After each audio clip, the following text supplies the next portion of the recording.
A próxima Copa do Mundo marcará 24 anos da última grande conquista brasileira em 2002. Nós já até temos jogadores sendo convocados ou cogitados que nasceram depois da última taça. Mas, afinal, por que a nação que produz o maior número de jogadores de alto nível está com tantas dificuldades para chegar ao topo novamente? Consegui elencar 8 motivos que causam essa nossa dificuldade. Vamos lá discuti-los um por um. Para mim, o maior motivo para o declínio da dominância brasileira no cenário mundial é a exportação tecnológica. Basicamente, estamos exportando há décadas nossas tecnologias e segredos para o exterior. Não que eu seja contra, mas vale ressaltar que é preciso pelo menos obter benefício com o dinheiro recebido de tais transações.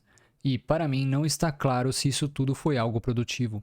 Mesmo na Europa, clubes de médio porte como Ajax ou Brighton sofrem com esse tipo de conflito de interesse. Por um lado, temos os interesses de quem quer lucrar. Por outro, os interesses de quem quer ver o clube ou a nação com um melhor plantel.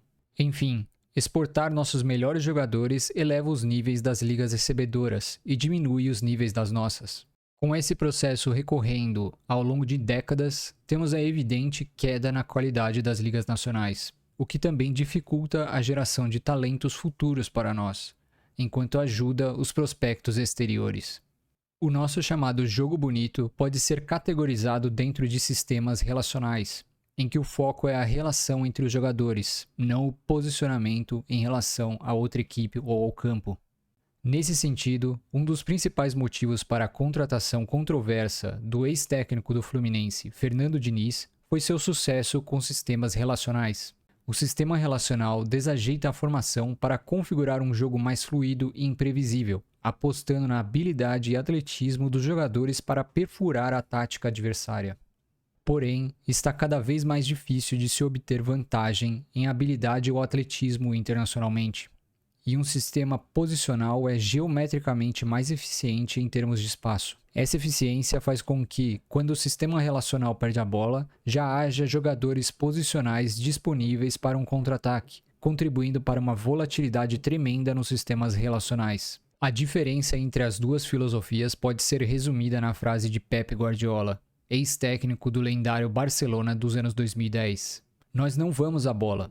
A bola vem a nós. Junto a essa volatilidade e vulnerabilidade a contra-ataques, nossos melhores jogadores estão na Europa, em que sistemas posicionais reinam, fazendo com que readaptá-los aos sistemas relacionais seja muito mais difícil ou trabalhoso. Se o Brasil vier a contratar um técnico estrangeiro para comandar a seleção, talvez realmente o Ancelotti seja melhor do que o Guardiola, no sentido de reavivar o mítico jogo bonito, pois este último adapta seus jogadores para um sistema posicional, enquanto que o Ancelotti tem um longo histórico de se adaptar aos seus jogadores. Cada vez mais, jogadores de futebol possuem a opção de divergir entre objetivos e dinheiro. No passado, a imensa maioria das oportunidades de se ganhar dinheiro estava alinhada com conquistas no futebol.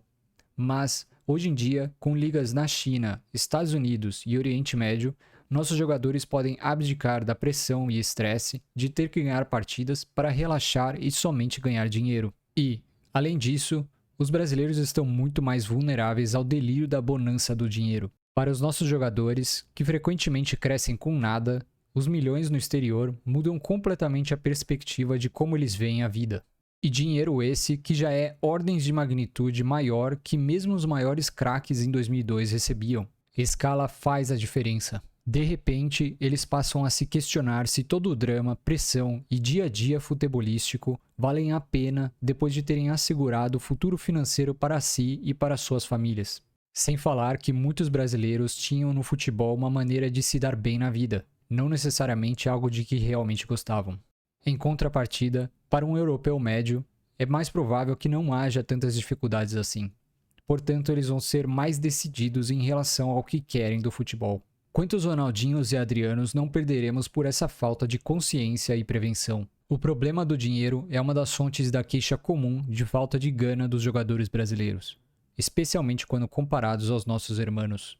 Muitas vezes ouve-se que a gana dos argentinos é nata, mas não sei se é exatamente. Já ouvi frequentemente de argentinos que, no passado, era um sentimento de união contra os europeus que, historicamente, os tratavam como animais ou bárbaros. Mais recentemente, o que os une, eu diria ser o sofrimento econômico pelo qual o país vem passando nas últimas décadas. Enfim, falta um problema que una tanto os jogadores quanto a torcida brasileira, além de, novamente, precisar tornar secundária a questão do conforto do dinheiro. Nossas ligas nacionais e continentais possuem partidas demais, o que dificulta a logística e os treinamentos, o essencial para a criação de times coesos. Além disso, as distâncias que os times sul-americanos precisam atravessar fisicamente durante o ano são muito maiores em média do que grande parte dos times europeus. A Europa Central e Ocidental provavelmente dariam o tamanho das regiões centro e sudeste do Brasil, por exemplo, enquanto que os times sul-americanos precisam viajar praticamente o continente inteiro muitas vezes. Na classificatória para a Copa do Mundo, as seleções europeias vão jogar de 8 a 10 partidas, enquanto que os times sul-americanos precisam jogar 18 partidas. Em relação aos times brasileiros, mais especificamente, aqueles que mais jogam fazem de 70 a 80 partidas por ano, enquanto que os times europeus mais prolíficos atingem de 50 a 60 no máximo.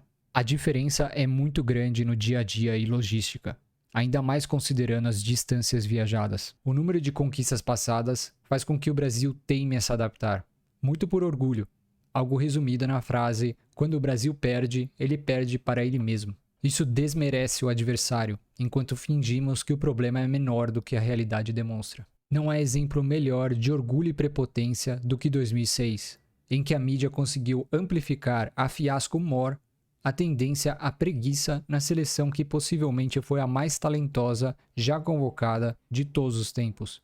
Com frequência, também, a mídia desestabiliza ou positiva ou negativamente a posição de jogadores ou técnicos, criando problemas não por mérito, mas por percepção. Nesse ritmo, chegamos aos ciclos técnicos nada incomuns de somente algumas partidas, algo ingerenciável e não visto na Europa.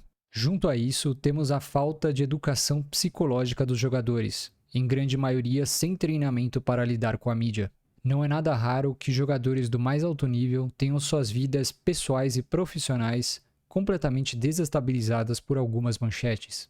Talvez o problema midiático ainda mais grave seja o tratamento à la religioso, colocando frequentemente o astro do momento como o messias da seleção.